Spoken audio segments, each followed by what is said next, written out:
அமோகமா இருக்கு, சிறப்பா இருக்கு. எடப்பாடி பழனிசாமி தொடர்ச்சியா விமர்சனம் பண்ணிட்டு இருக்காரு, நிதி மேலாண்மையை கையாள தெரியலன்னு சொல்லி.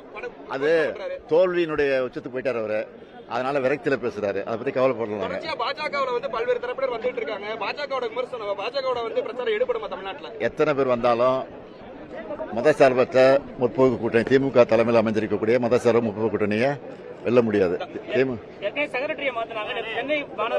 என்ன வேணா பண்ணட்டும், இதோட இன்னும் பண்ண போறாங்க, பண்ணட்டும். அதை பத்தி நான் கவலைப்படல. தமிழ்நாட்டில் சட்டமன்ற தேர்தல் நடக்குது, டெல்லிக்கும் தமிழ்நாட்டுக்கும் சொல்லி சொல்றாங்க அப்படின்னு சொல்லி எடப்பாடி ஆமா, தமிழ்நாட்டில் இருக்க அதிமுக வந்து டெல்லி அடமான ஆயிடுச்சுல, குத்தகைக்கு போயிட்டாங்கல்ல, வாடகை இது அங்க அடிமையாயிட்டாங்க. அதனால டெல்லி தான் ஆட்சி நடத்துது. ஒரு திராவிட கட்சி இது மாதிரி போனதை எப்படி பாக்குறீங்க? அதிமுக அதுக்கு வேதனைப்படுறோம், வெட்கப்படுறோம்.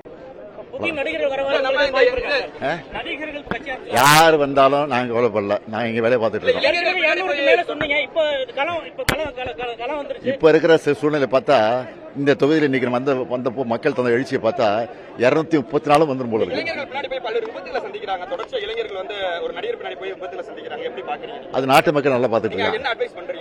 அவங்கள நாட்டு மக்கள் நல்லா பார்த்துட்டு இருக்காங்க. அது திருந்துவாங்க, விரைவில் திருந்துவாங்க.